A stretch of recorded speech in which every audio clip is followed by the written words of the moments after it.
Okay, welcome. This is the third day of FIVARS, and we're very grateful to you for being here.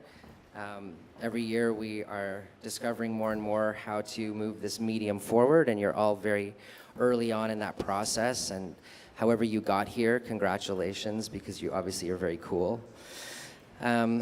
We are grateful to the people, the sponsors that support us at this early phase.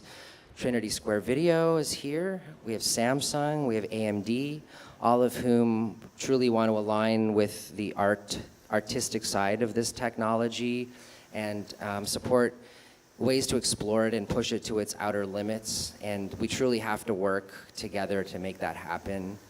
And it sometimes just runs on a string, a tiny little string of a tightrope. And then we get to the other side, and it makes an enormous amount of sense. So it's quite an adventure. And the technology is changing every day, every year. And this panel is going to be about some of the companies and the processes that are being used to improve it, what we've learned, what we wish we could see change, how we can support each other to help each other's part of that ecosystem and that pipeline. So without further ado, I want to bring up Jonah Brotman from House of VR, who runs one of the arcades in town. Amy Hedrick from Cleanbox, who is solving one of the most important problems of VR adoption. Josh Gonsalves and Marisa Tassone, who are here from Contraverse, which is the player that we're using to be able to pilot all of these systems. And Monzon, who's here from Virtualware Group. And they are developing some really important and interesting systems for room scale VR narrative, multi-user, concurrent storytelling. So it's very diverse, and as usual, I have no idea how this is going to pull together except in a marvelous and miraculous way. And you know, remember that the people that are sitting to the left and right of you are probably building something amazing or have something very important to give you back as feedback that will improve your future experiences. And finally, I'm just going to thank all of my volunteers who hopefully are right now reading Mac and Cheese, but honestly, without them, I cannot possibly have enough arms to do this. And they're all amazing too. They're students, they're computer scientists, they're content creators, and they're here because they just want to learn and meet people like you and get feedback. So thank you to the volunteers and to the team and to the Matador for giving us this space. Thank you. Yes, so we started this racket in 2015, and you know, maybe we came from film backgrounds or tech backgrounds or event production backgrounds or business backgrounds, and we the first year had no idea how much you could charge for something like this. We didn't know if it was $1 a minute, $50 a minute, free. Would people come? What would they say about it? How do you deal with sweat? How do you deal with lineups? How do you deal with how many systems should you buy and invest in if they're going to be obsolete within 6 months? Do you do it in the day? Do you do it at night? What happens when everybody's just stuck in their own private little experience and they can't talk to each other? Should you be allowed to take pictures of those people? Should you be allowed to shake people in their chairs and freak them out? What do you do with these stinky headsets? These are all problems that we've been slowly solving. The phones are changing. They're getting faster, better, lighter, cheaper, more powerful. The experiences are getting more demanding. See, lots of stuff. So Jonah kind of does like what I do, except he does it year round as a business with a brick and mortar location that has to pay the rent. And besides, you know, we can get into the whole reason of how you stay afloat, which is you run events, you do meetups, you do training and education, but I want to focus on how have you seen the practice of exhibiting VR change? What have you learned? What do you wish you knew then? And what do you need to see coming into the future? Sure, great question. So I think that one of the things we often face, so we're House of VR, we're at the Queen of Bathurst, we are a physical location. So I think the benefit of having a physical location is people like know where we are, they know where to come find VR often. We do so many different types of events that sometimes they show up and are like, wait, this is a VR empathy night. I thought I was just going to come and play some video games. But I would actually say that's a good thing. What we really try and do is showcase VR as a platform or a tool rather than as the kind of the ends, the be all and end all. So for us, it's really about having people understand that VR is not just video games. So I think that's the first thing that people often say when they hear of VR. They think like, okay, cool, it's for gamers. And we say, no, it's definitely very accessible. There's many different types of experiences that you can have. So actually, I would say the quick answer to your question would be, we have really leaned in towards more experiential VR as in our year and a half of existence. I am more interested in, I think our staff is more interested in, and we ultimately believe that the public is generally more interested in VR that takes them places, that teaches them things, gives them an experience that they couldn't normally have. And yes, that can happen in video game form, but you can only shoot so many zombies in VR until you're bored of it. But I would say you can probably always come see experiences like FIVARS is showing, like the quality of experiential content is something that will always interest people, whereas games can get repetitive. But how do you deal with just the daily grind? I mean, we do this for 3 days, and then we can recover. Do you buy headsets all the time, or how do you manage all of that? It is a daily grind. I think the way we look at it is that what excites us is offering different types of programming at different times. So we do lots of kind of team building, after work, corporate event stuff.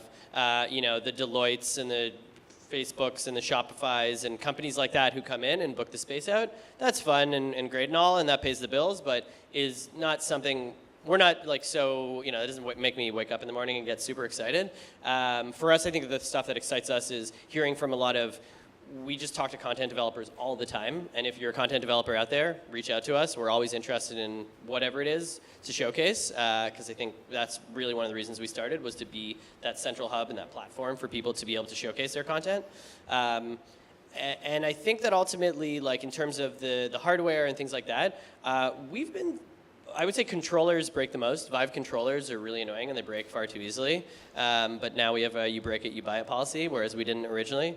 But I think that the hardware has stayed on longer than we actually thought. I thought that we would have to, like we have, our Vive like version 1s, and I thought we'd have to go to the Vive Pro. I've tested it out. I don't think it's that much of a difference, not enough to spend whatever it is, $15K to switch all of our units.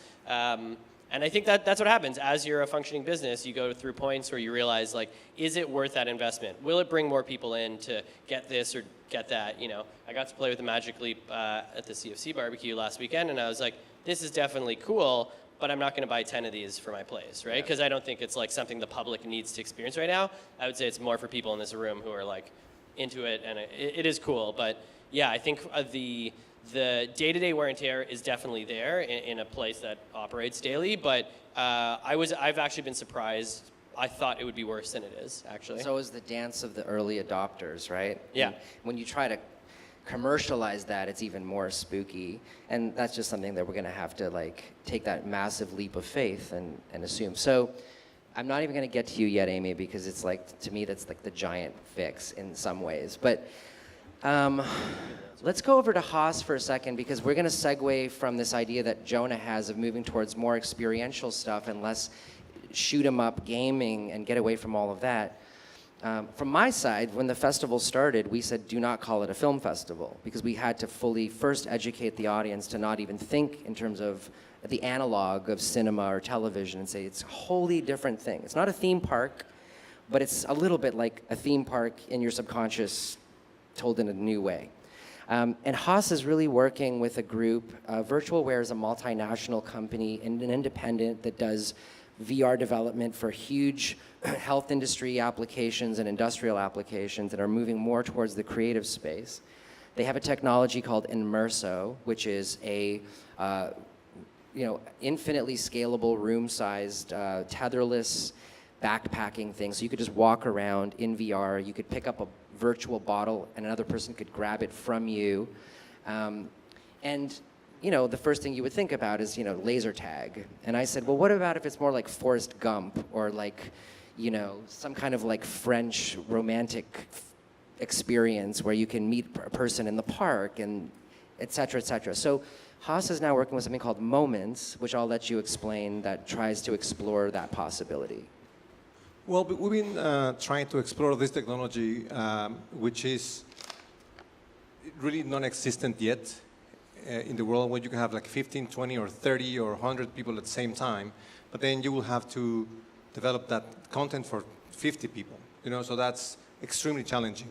And today, you know, everybody talks about location-based entertainment for VR, but at the same time, you can see like IMAX closing, locations and stuff, because still it's games. So I think like House of VR they've been doing like really an amazing job to mixing both.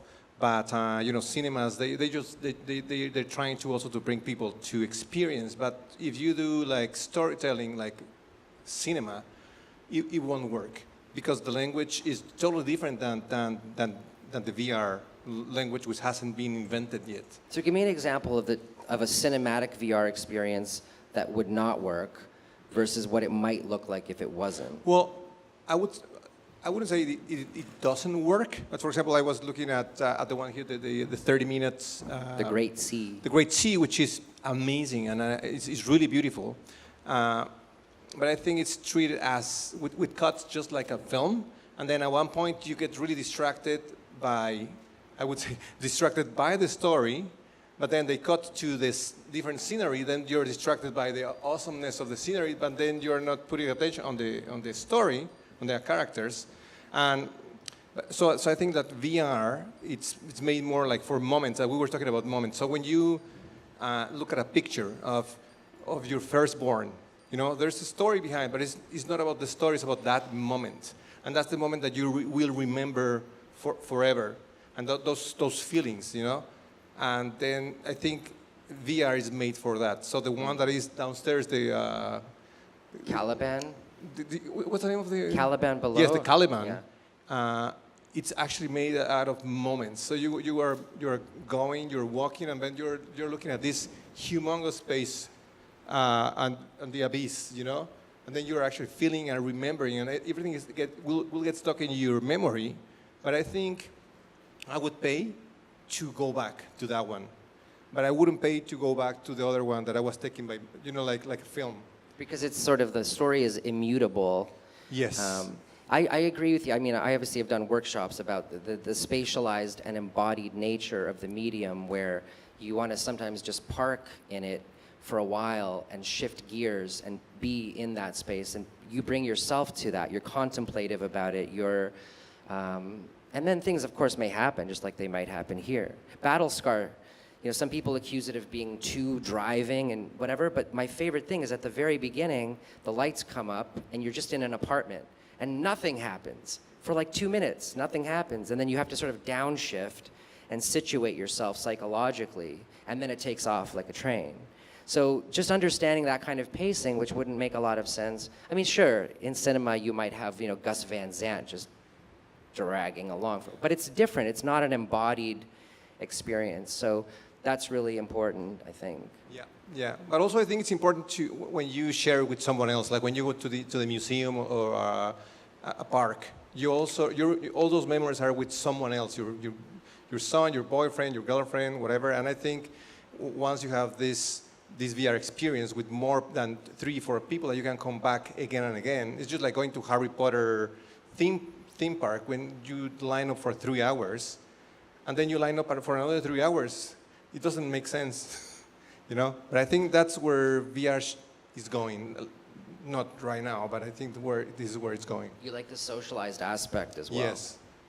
Sharing that particular instance of that moment with a few other people, so you have these collective memories of it. Because I'm going to take pictures of this venue, and I'm going to take video, and it's not going to be the same. But I'll be able to look at somebody who was here and go, remember when we were in that venue? And we're going to build it out together in such a different way. I think that's like the best way I could possibly describe that. So Contraverse is a team that has been thinking a lot about how to exhibit in this sort of context, because that's always been a problem. Let's go back to FIVARS 2015. We had to take a phone, we had to tap through a menu, look for the piece right after the person requested it, hit play, and then they might, fuss with it, turn up the volume, go back to the main menu, and then you had to go back and say, "Are you finished yet?" And it was just exhausting. The attendants were exhausted, the users were exhausted, and we've always been trying to solve the problem of how to do that. Last year, we worked with Vuser on a solution to try to improve that, and it was an early solution. And this year, we're working with Contraverse. You first built a triptych of content, and then wanted to just start your own festivals to show your own damn content. And what you were doing was showing it to a lot of people at the same time. So you'd put 20 people down, and you'd say, "We're all going to watch it together." And one of the cool things I think you told me was that you could see 20 people have the same reacting to the same thing while they're blindfolded, which is pretty fun. And now we're trying to do that asynchronously. So we're doing playback on the fly, many different units, many different choices. So tell me about the path, why you felt this was important, why you've dedicated your time to solving this problem, and what you've learned from doing it. Well, I mean, something that, similar to Haas, what Haas is saying about this communal experience and wanting to be with someone, even if you're not necessarily seeing that person, we kind of took it back to how we watch movies and how we watch regular film. You might be sitting beside each other, but you're not actually talking to one another. You're just watching the same screen. So we thought, why is that different when you strap the screen to the person's face? So that's kind of where we came up with synchronizing the experience and exploring how we could do that. And then just seeing people have that experience with one another, and then their reaction, like sharing that memory. Because then they can be like, remember when we saw, remember that part in that movie? And even though they weren't looking at the same screen, they still have that same communal reaction. So that's kind of where we went for that. Yeah, and the story behind that really is exactly as you said. We produced our own content. So we had 3 movies, and then it came time to show people. Not a lot of people had headsets. Friends, family, colleagues, people from school, they wanted to watch what we made, but they didn't have their own headsets. So we got, I think at the time, 12 Samsung Gear VR headsets. And we rented out a venue, and we had everyone, just as Marisa described, in the same space at the same time watching the movie. And at the time, Samsung had this little back door in the Samsung VR player where you could actually synchronize the headsets. Unfortunately, at the time, we didn't really know how to do that, so it was exactly how Keram described. We would do one at a time. And while there's only 3 or 4 of us trying to attend 12 people, that didn't really work out. So then I think there was a second or third night where we did figure out that synchronized playback. And then there was other problems where they were all synchronized, but then phones would start dying, and then we didn't know where people were looking. You couldn't see the battery. There's just all these little random problems that were okay, we just need to fix this because I want to keep doing this, and I love this synchronized thing because we just want to show a lot of people this content. That's the only way this is going to get pushed forward, is to show a lot of people. So then we got this platform where we hit all these touch points. We're okay, we want to be able to synchronize all the headsets. I want to be able to see which of these headsets is watching what movie. So I can see headset number 1 is watching Deer Brook. I need to see the battery life of it, because if it's going to die halfway through, I needed to make sure, because the user, when you go to watch it, you just want to watch the movie. You don't know if it's going to die or not. And then, of course, the heating is a real big issue with a lot of these devices, where maybe someone even today experienced this, or over the weekend, where halfway through the experience it literally says, your device is heating up, please take it off. So I want to be able to see the actual temperature, and luckily the device sends us that information so we can see it before it even gets too hot. We can pull it out, run over, get a new phone, put it in, and then they're good to go. And then just for FIVARS too, what we found out was we built it for synchronized playback, but it worked really well for this asynchronous playback, where it's a la carte menu, where Keram and I always talk about this.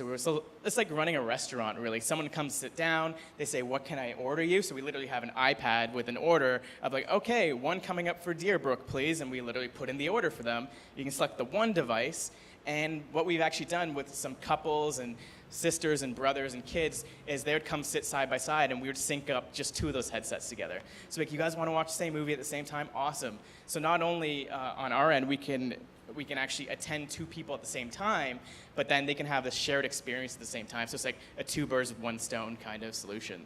And just to add on to that, one more piece was that one of the criticisms that we kept hearing about VR is that it's so isolating.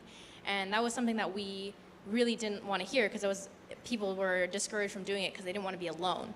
So to put people in this space together, wearing headsets together, even though they're in their own space, they're still, I'm still beside you. I still know you're there. And it's really comforting for them to try this new medium. Even that is so that's just my contribution is the design of the booths. Like we at some point used to put you in like a phone booth, or we would put you behind a red rope. And then finally this year we decided the 45-degree angle between it gives you, just enough to peek over at your friend and see where they're at and not feel like you're isolated in like a tomb.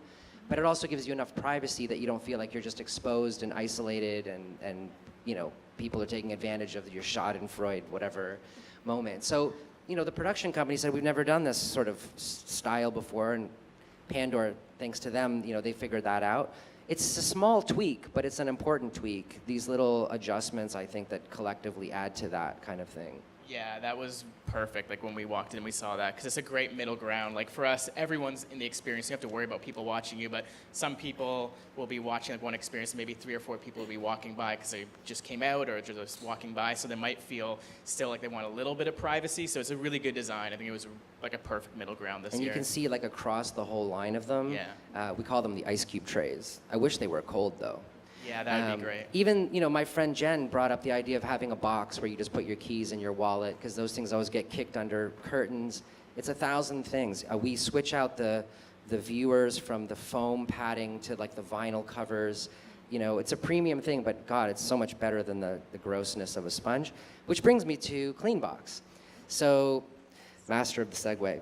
So, the Cleanbox, which is back there, is a prototype, which means that it's, you guys are the first to really benefit from this kind of tech. And Amy, I'll let you explain how you got to this point in your life, but designed a box that has medical grade UV lights.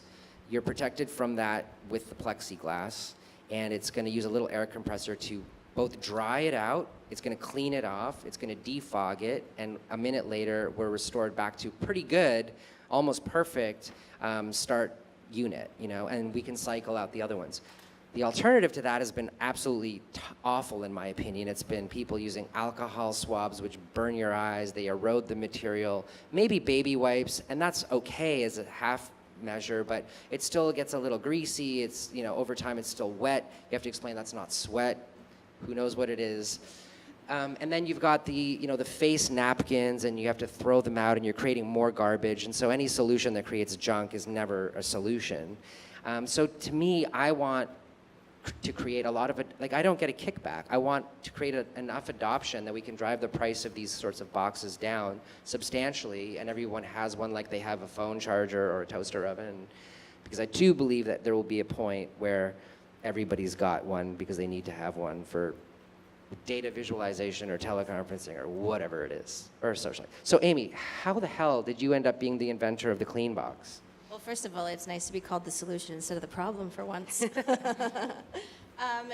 It's actually very exciting to hear you guys and what your applications have been for VR, because my background is primarily creative and content-driven from the filmmaking world, as well as kind of a crossover into education and writing about, for think tanks about technology and how it's basically influencing a number of industries, how they're applying a new use of that. So from that point, I had originally been pitching a very large location-based venue in a very large educational institution in the U.S., and this was, the largest one in the U.S., where they have 138 million objects in their collection. And it was a vision to say, well, look, there's so many more better ways to share this information than just reading a plaque. There are all these new immersive mediums that are beginning to unfold and beginning to have the legs that they were always envisioned to be able to have. And this is something that I think is really, really critical. Through the process of working through the logistics and pitching and realizing that if you have a number of, certain millions of people walking through the same venue throughout the year, you're going to be sharing whatever that person brought with them. If it's the cold, if it's, eye herpes, pink eye, sweat, anything of grossness that you can possibly imagine. You're not just, touching the same screen. You have all this real estate on your face. You've got your hair involved, and your skin, and your oil, and sweat, and makeup, and hair dyes. You're gonna make everybody run out of the building. And as I think about this, I'm grossing myself out, but fortunately, there's a solution. So that's really where Cleanbox it came from, is that we had to come up with something that could adequately address hygiene, sweat, so therefore dryness, and could do it. It was really important to us to do it without any kind of waste, not creating waste, so we're effectively a green product. And to do it in a very commercially viable way, so that you could process this, not just for one headset, and it would take a year to do. You could do 100 or 1,000 if you have that much space in a very short cycle. And from the prototype to the consumer version, where are we going to see change? Well, the prototype is much larger than the consumer version, and that's sort of intentional because we want you to see what we're doing. You're correct, we use UVC LEDs. UVC is the medical grade of light. If you're not familiar, there's A, B, and C. A is sort of atmosphere, B is sort of your tanning beds, and C is what you've seen in hospitals previously over the last few decades, usually used in like a mercury format. That technology has advanced over the last couple of years so that it is now available in an LED, which makes what we're doing that much simpler. So going forward, the consumer version will have, as you see the little circle there, it's actually going to be a rotating carousel. With the compressed air blast, which is at 120, we're currently running it at a 120 PSI. That effectively helps dry and get rid of anything that's still sticking to the headset, like hair or skin cells or anything like that. The UV kills, our independent lab results are showing 99+% kill rate for bacteria, virus, and fungi, which is, again, critical to preventing contagions. There's always going to be one fungi that sticks around. Well, and we're never allowed to say 100% anyway, so that's sort of the legal boundaries of what we can claim. But in terms of the production model, the hook is adjustable because obviously people are using different types of headsets. The hook, yeah. The hook itself will be adjustable, and it can accommodate. So the critical thing about what we tried to do is our form factor. The form factor can change because the core technology is plug and play. The core technology can, for instance, we're working with venues like location-based VR arcades in Europe where they have specific headsets where they've got their headsets hanging up, then their backpacks, then their haptics below. So we have we call them a CX1 to a CX3 and basically that's indicating the number of headsets you can clean in the same 1-minute cycle. So we have the form that can, hang on the wall. We're also developing prototypes and then product with theme parks where they kind of want it to blend in to what they already have, and they don't really want you to see it. So the size factor is going to remain essentially the size of your average human head, because that's going to be what people need for the headsets. So the core component stays the same. The box component of it is flexible. I just had this idea of having a little like an airbrush style one, so you could just do right at the moment.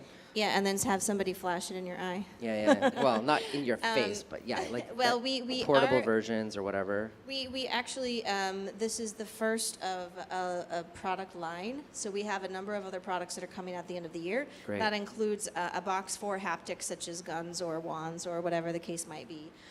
The other thing I didn't mention before, but we utilize a nanotech coating as part of our solution, and it comes, with our product. And basically, what that does, it's a combination of nanotech applications where it's an anti-fog, a defog, so you're preventing those lenses from fogging up, which is very, very annoying.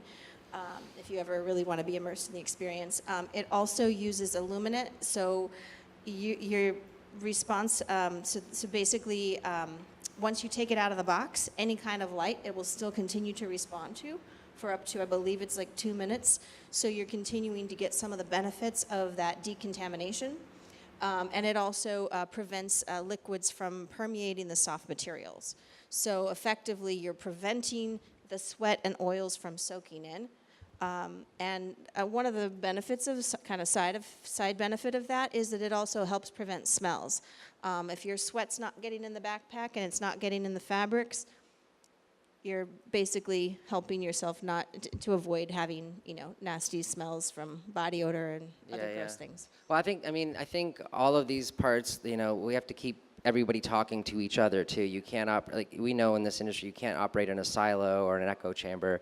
You got to constantly be reaching out, helping each other out, testing out new solutions. This year we had to upgrade all of our graphics cards from 2 years ago because the experiences, thank you AMD, but the experiences that we get are hard. They're like hard on the machines. Like we can't run stuff now that we could on those cards from a couple of years ago. So everything's pushing the limits. The phones have to have better battery life. They have to have, better pixel density. So all the parts have to work together. Now, why do you think that the focus of the industry has moved from the home user experience to more location-based? Is it going to swing back in the other direction? Is it going to even out? Or are we going to just say, I'll forget the home version, just let's go down to the Chuck E. Cheese? What are your opinions on that swing? I think that the business model for individual, it hasn't really worked. But when you have location-based and you figure out that you can have 60 people per hour coming in and out, then you start making money. And I think that's where things are going. Theme parks are starting to think about how can we have these headsets and what kind of experience are we going to offer. Is this story-based or is this just experience-based, like going to the horror house, just like a labyrinth, and then you have the onboarding, and while you have the onboarding, you are going to have you're going to start having IPs where you have the Walking Dead, and starting to have that and selling products. So I think that's where things are going to start happening. So it's mainly about revenue. It's revenue. About moving more bodies through. Right. Yeah. Right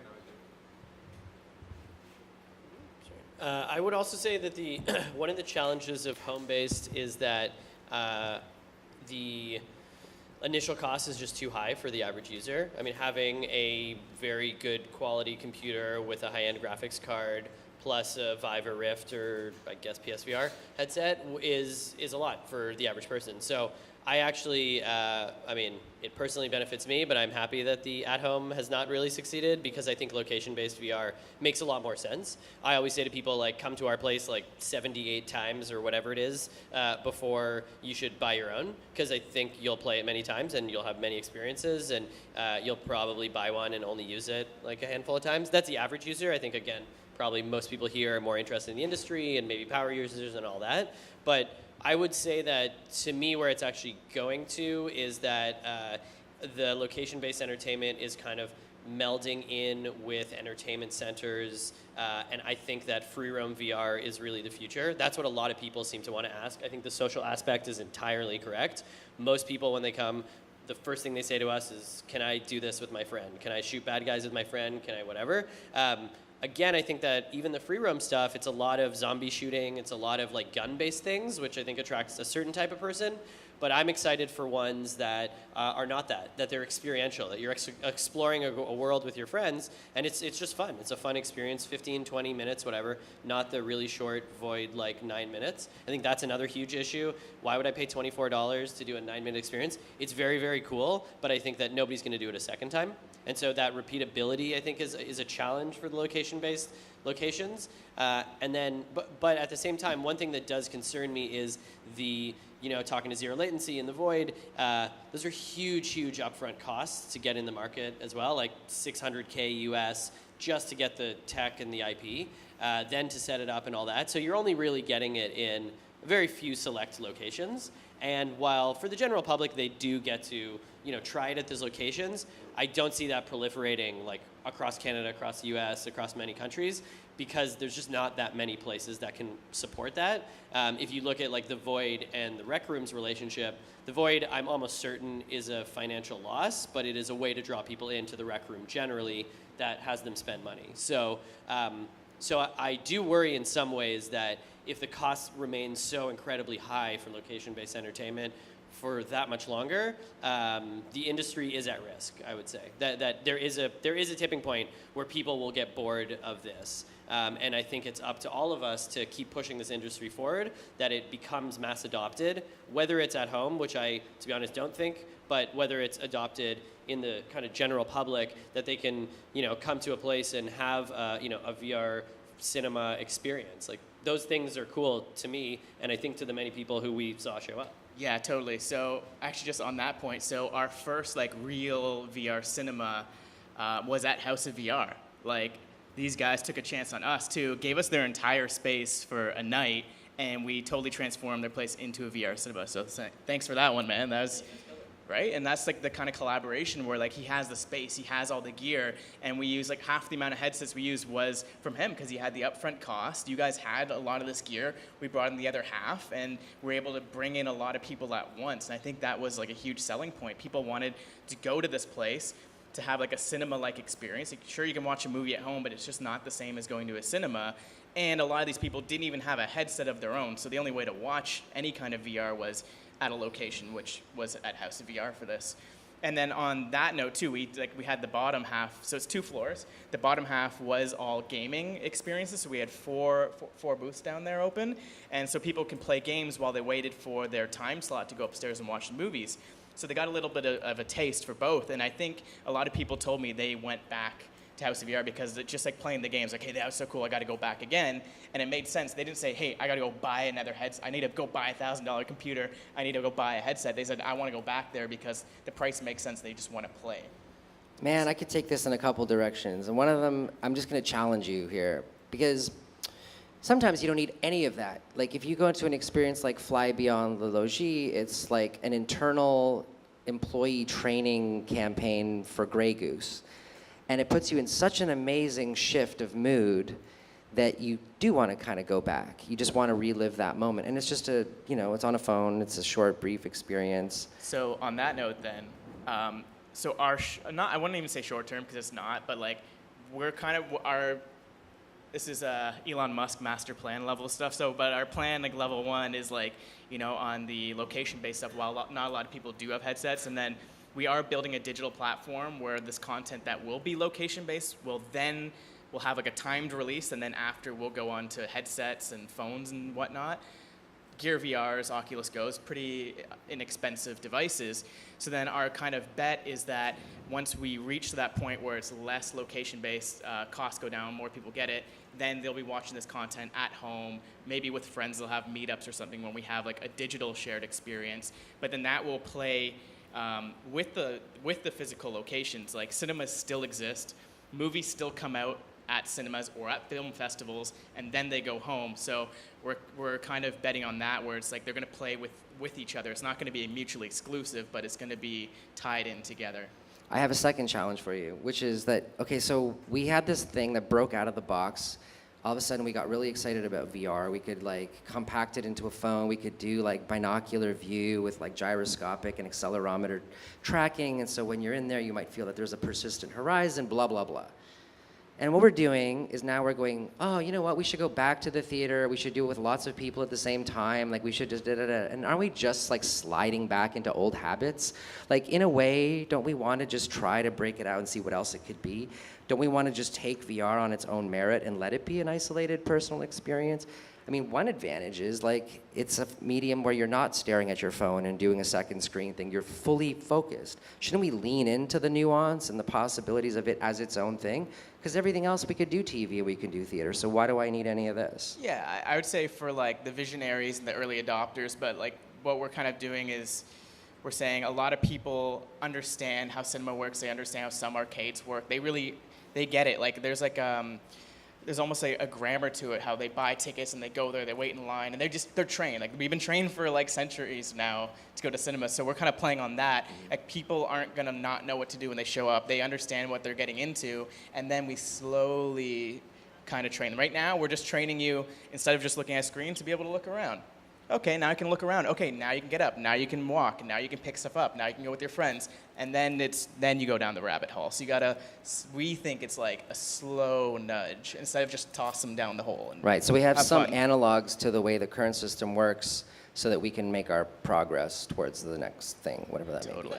I would argue just to throw this out there, not from a business model perspective, but in terms of application for VR, and this crosses over into the creative component of it as well, not just entertainment, but you're talking, education or study, or like you see in even in healthcare and applications and those require a significant amount of creative storytelling ability, but you're utilizing, saying use VR for VR's, use it for itself, not try to replicate something that already exists and already has a very strong platform. But when you're like the NFL does, train your quarterback and let them practice some plays in VR. They're going to be a better performer when they're on the field.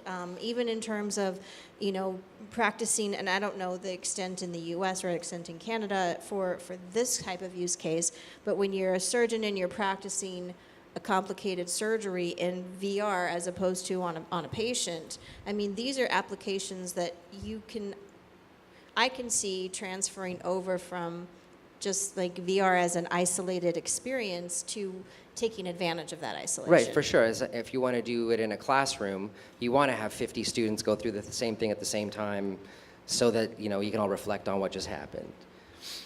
You said a line before about the uninterrupted aspect of it, and we did a project with Foot Locker a little while ago where they basically had it was a kind of crazy project. They wanted a 2-minute piece of content that was going to be shown to 250 people at the same time at a national sales conference. And the idea was the future of retail. So how is kind of Foot Locker and all their associated brands, they own many, many companies, but how does Foot Locker generally look at the future? So they wanted AR and MR and, will you be able to watch a basketball game and see there's Kyle Lowry's shoe. What kind of shoe is that? Maybe I can scan it with my phone and then make a purchase, or things like that. Drone just-in-time delivery, all sorts of kind of very futuristic stuff.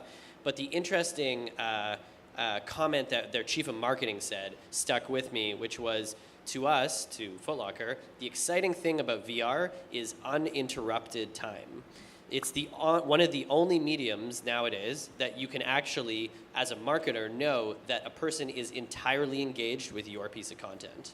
So it was a really interesting kind of focus that they have of saying maybe some of these companies are going to be pushing for, like you're saying, not have it be only in location-based entertainment, that they really want ubiquity, because once it's mass market adopted and everyone's using it, they know that when you're in their 30-second, pre-roll commercial, they have you for those 30 seconds. On Facebook or whatever, you can scroll away, right? This is one of the only devices now that will be entirely and absolutely uninterrupted.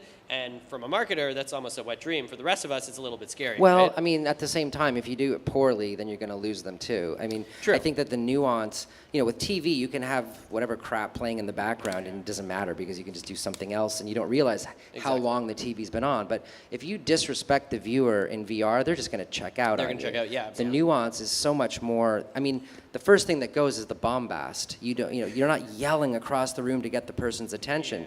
Buy fries, because it's just too big. So even on that level of engagement, you have to have an inherent respect for the end user, or they're just going to not give you their full attention. Period. It's on or off. And on that note, how many of you guys have friends, girlfriends, boyfriends, family members, and when you go to a movie, they just keep asking you questions about the movie? What just happened? Why did you do that? Why are they going down this road? No, I don't need a narrator, okay? So VR is great for that in cinema, so we're kind of playing on that. You can still watch at the same time, but just you cannot talk to me, and I can just watch the movie. We can talk about it after. There's an app that Louis Cacciatullo from Vroom just put out, which is his festival app. And he's got a space just like this in the south of France, and he used to be the head of THX, and his dream was to have this remote festival player. And like you were talking about first and second window release, he wants to, let's say FIVARS is running now, and you could be in France also participating in FIVARS remotely by being able to watch those pieces just for the 3 days, and you'd buy a ticket in the same way. But it's also social, so you can afterwards go into the lounge and kind of discuss the pieces virtually, just to give you another idea of how that might be deployed. You also have significant intimacy because like for instance, I walked in here and I have the intimate setting and I felt free to share about my childhood. What was your childhood dream? Why? Do you think if you ask me right now what's your childhood dream, I would give you an answer, but maybe I would give you more of an answer in an environment where, even though I know any of you guys could go in and you might recognize my voice if you click enough of those little heads, that's something else. And another application for that was being explored was sharing for reporters that are in war zones. An idea that was run by, and I don't know if it ever was executed or not, was that there could be a use of walking into a space, and once you put that headset on, there's something else going on that's already been pre-recorded in another country, but it's connecting you to, it's if you're like, you're entering a portal into a new world, and you're seeing something that, like the privacy of a home that's just been bombed, and you're seeing the little kid crying, and that's very dramatic, but it's also very intimate, and that's not really possible in other ways. If you see that on TV, it's like, I've heard this before, I've seen that. It doesn't connect with you in the same way. So Sure. It's another way I think that VR is really excellent for. VR is really excellent for, but it doesn't convince me yet that LBE is more important than the home-based experience. I do know that once I had a space where I could permanently set up my Vive, it needed a couple of weeks to become a part of my daily routine, but then I got into like an analysis of what VR games have fitness potential, and are they arms or legs driven, or are they cardio driven?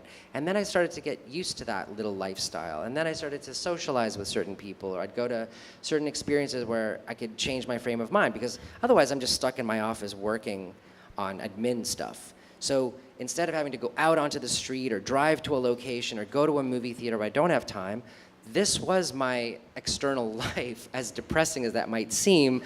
Get used to it. But there is something to be said for just having it at home. I mean, in the end, isn't the whole point of VR to be that I can go anywhere I want from where I am? Why would I now want to drive back across the bloody city in the middle of the heat and pay all this money and deal with people and lineups and all this crap when I can just do it in VR? So are we just crazy up here? No, I just think like there's still like those people who don't want to lean into that. They're almost scared of it. There's some people are literally scared to just try VR in general. So just getting people out of the house, I think, as like, still have that physicality to it.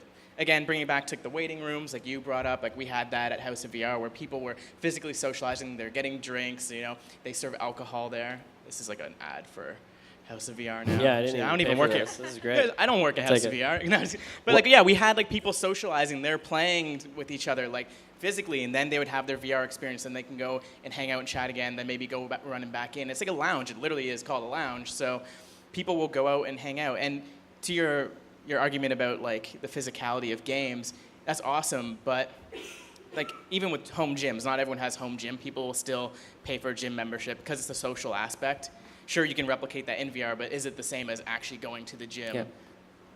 Yeah, I think that there are use cases, as you said. I think that there are definitely people who want to do that, who want it at home. I had a great moment earlier today where a guy from Dallas, Texas, who was on Wave. Does everyone know Wave VR? It's kind of like Second Life-ish, but more that it's like in a club and there's a DJ and you can kind of meet and talk to people. So one of our employees was in there just kind of screwing around, saying hi, meeting people. And this random guy from Dallas, Texas was like, oh, I'm thinking about opening up a location. And they started chatting, and she talked to him for a bunch. And he literally like booked a flight here. He checked out a bunch of places in the city. I just met with him for like an hour and a half just now. And it was really cool to see like a virtual connection becoming real life. And now he wants to set up a location-based entertainment VR place in Dallas, which I thought was great, totally supportive. But so, he's a good use case of someone who, like, he says he spends lots of time on it at home, trying to meet all these people. So I think that should exist for people, but I also see a huge chunk of the population who either they don't want to invest in it, or they're too afraid of it, or they don't generally want to do it. And one of the things that we have found that has been a major surprise is that VR is actually a social experience, because it's not just about your physical time in headset. And even when it is your physical time and headset, any of the horror experiences, people, yell and scream and get scared, and having others kind of be with them, watch them, kind of joke with them, laugh at them / with them is a big part of it. And people really, really enjoy that kind of communal atmosphere of sharing an experience together, whether they kind of synchronously do it at the same time or one after the other asynchronously. I don't think that matters too much. I think it's just the idea that they're collectively going for a general experience. So Okay, you could do that at home though. So my question, my hope is this, that therefore places like House of VR, what they offer is not just a VR headset and a social environment, but they offer the hygienic component. They offer the complex playback systems. They offer the attendance. If I'm going to go to a place like that, then it better have everything that upgrades the experience to a better one for social. So I, as the host at my home, don't have to clean up all the Cheetos off of the VR headsets myself, we're the ones and I that can do just go to bed and have a good sleep, right? Yeah, that's totally fair. I would agree with that. One other thing I would just point out is that I think still the consumer awareness of what VR is still at a minimum. I mean, we're all aware of it because we're all in that space, or a lot of us are anyway. I mean, I've been all 10 countries in the last 4 weeks. I asked every single cab driver, and 99% of them are like, oh yeah, I think I heard about it. I mean, we know it's a buzzword, but people at home don't know what it is. A lot of people are not gonna spend $3,000 on a system if they don't know what it is. They don't know what it's capable of. And I think location-based entertainment is absolutely critical for broad consumer home adoption. Do you That's think my that the opinion. Cleanbox is going to be a home appliance soon? I mean, it could be. Is certainly. it overkill? I don't think it's overkill. I mean, I don't have kids, but I've got nieces and nephews, and so I would certainly have one. And then just to circle back to the point about why are we kind of focusing on making it similar to what we already know in terms of a cinema? I mean, because people are so afraid, because people don't want to spend money. The goal that we had is we don't want anyone coming in and saying, "Oh, that's not for me," right? It's for everyone, and because people have that such strong association with VR and gaming, that non-gamers or people that game not very much are going to be like, VR's not for me. Whereas if you associate that with cinema and you kind of use the same, as Josh said, you're using the same formula. They get a ticket, they go, they wait for their time. It's that same process. Then they're comfortable because they're like, oh, I've done that. I've done that. This is only kind of different. Mm-hmm. And then they're willing to kind of jump a little further. Haas, any final thoughts? In terms of multi-user, I think right now, not in the future, but at least right now, it would be the only possibility to afford for developers to continue developing different experiences, I think, for now. And anyone here could have a conversation with Haas after about what kind of content do you choose to make? How do you know it's going to resonate? How do you, I always quote Stephen King on this. He said, if you write a book that's designed to appeal to everybody, no one will relate to it. But if you write something extremely personal, many people will. So you have to not try to pander to the lowest common denominator, because then it won't resonate. Yeah. And if you write intimate and personal, and I think just, I think the whole point of something like FIVARS and the Toronto Film Festival and After Dark and all of these kinds of festivals is that, mainstream distributors are not going to pick up some of the stuff that we're showing here. It's too risque, it's too experimental, it's too whatever. But we are able to, through all of these, because of the support of people like you who are making that easier, to just bring the showcase in a sane, hygienic, optimized way, to test these experiences and say, what is resonating? What have we discovered? What has the audience, the wisdom of crowds taught us about what they're willing to tolerate, what they're willing to adopt? And so then that hopefully trickles up or down into the mainstream and can allow us to make more diverse decisions than just assuming that something created in the boardroom is the best possible choice. So thank you all for sitting here with us at the panel. I've got 5 minutes. I can take one question if anybody has one question, and if not, we can just stretch our legs. This guy. So, if you think about location-based VR and you think about artistic experiences that we're showing here, how does let's not talk about theme parks or multi-user. Let's just talk about the kind of content that's shown in FIVARS. How do we stop it becoming, in 10 years' time, that LBE that shows this kind of stuff is like an art gallery, that the only people who seem to be interested in going are the art snobs and the elite? So I think the question is, how do you prevent shows like this from becoming so boutique and exclusive that they just sort of attract the same old art crowd? How do you, without compromising the integrity of the effort? TIFF is an amazing, I mean, I set this in this city using two key examples for myself. One was the Toronto International Film Festival. The Festival of Festivals used to just be back alleys and rush lines, and you'd go find weird art house stuff. Roger Corman, like, he had B movies, grindhouse stuff, Piranha 3D, and then he would have like French art house films. But he informed Coppola, and he informed George Lucas, and he informed those things that drew upon that to make the mythic stories of our time. So TIFF scaled somehow, you know, I mean, I get worried sometimes it's too much red carpet stuff and too much paparazzi stuff and that the films lose focus. Last year they got heavily criticized for having far too many pieces, and people just said, I can't watch 400 pieces. I have no idea how to curate. But part of the joy of TIFF was just getting a random pair of tickets handed to you and going in and seeing, what the hell, let's see what we find out. So I think as long as we're reaching far into all the corners of the world and we don't get ourselves stuck into our own like self-perpetuating preferential thing, then we'll be okay. I think we'll find those diamonds in the rough, and it'll teach. I think we have to remain teachable all the time. Like, I think things that come from other countries, from other territories, from other ecosystems really open doors, and all I can hope for is that that happens, and you know, again, that all of us are always searching for that and allowing ourselves to be wrong and allowing ourselves to be informed by new possibilities.